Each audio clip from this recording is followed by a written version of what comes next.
Welcome to Dharma Dialogues, a children's podcast series on the Yaksha Prashnam, a wise and wonderful dialogue from the Mahabharata. Just a little something to keep in mind as you listen to these stories. We tell these stories to spark reflection, not to give strict answers.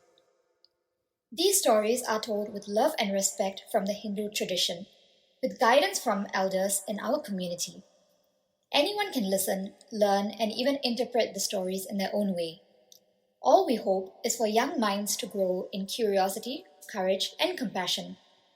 As we are learning and growing with you, any mistakes along the way are completely unintentional. Please feel free to reach out to us if you have any questions or feedback. Now, on to the episode.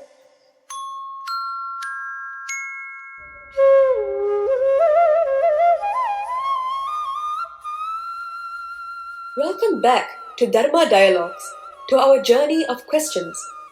We are at episode 8, which is part 1 of the new series, The Brahmin's Essence.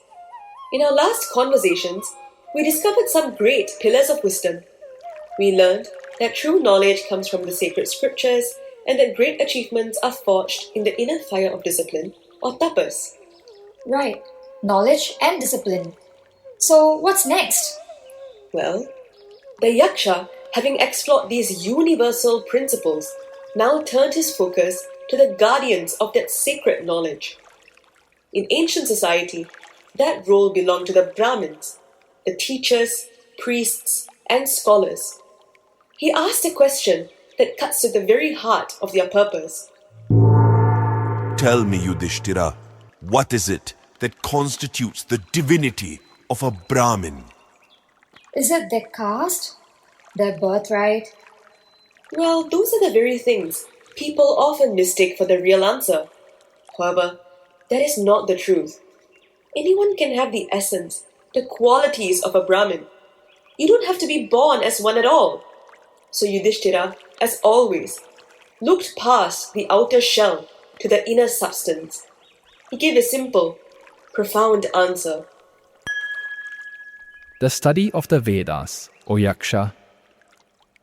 The study of the scriptures?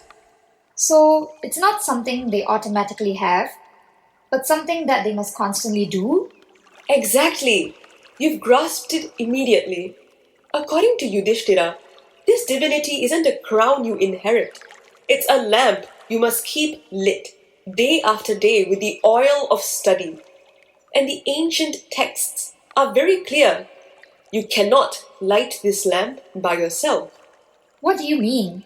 You can't just pick up the book and read it? Well, the Vedas are described as a deep and powerful ocean. To navigate it, you need a guide who knows the currents. The scriptures themselves say, to learn this science, one must approach a true teacher. Trying to interpret it all by yourself is like trying to cross that ocean on a raft made of twigs. You will surely be misled. A great sage once explained it this way. Think of learning the Vedas as having 4 parts, like a whole meal. 4 parts? What are they? He said, you can get 1/4 of wisdom from a true teacher, the Guru. You get another quarter from your own enthusiasm and hard work. You get the 3rd quarter from discussing and sharing with fellow students on the same path. And the final quarter? It comes with time, as the wisdom slowly ripens inside you. You need all 4 parts to be truly nourished. That makes so much sense. So, the teacher is essential, but so is your own effort. Yes, and that effort is a daily commitment. Another wise teacher explained that this daily study is a sacred act, a kind of offering called Brahma Yajna. The heart of this offering is a powerful prayer taught by a guru, the Gayatri Mantra. By chanting it every morning, noon, and evening, one keeps that inner lamp of divinity burning bright. But what about the people today? Life is so busy with jobs and school. That's a very important question. A modern sage spoke about this with great compassion. He said, even if you're busy, if you have faith and determination, you can learn. He compared it to someone deciding to get a university education at age 50 or 60. If the will is there, a way can be found. Even learning for 1 hour each evening is a powerful act. He taught that it is the whole community's duty to support the schools and teachers who dedicate their lives to this, so that this ancient flame is never extinguished.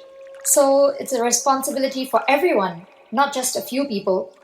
Exactly. The divinity of a Brahmin, therefore, isn't in just a name or a title. It is in the light of the Veda that shines through them. And that light is only made possible by the humility to learn from a teacher the discipline of daily study and the devotion to keep that knowledge alive for the next generation. And this brings us to today's proverb. A title is just the label on a jar. Its contents is what gives it value. I understand. Divinity isn't a privilege they are given, but a responsibility they must uphold every single day. You have seen the truth of it. Now, let your mind rest on that thought.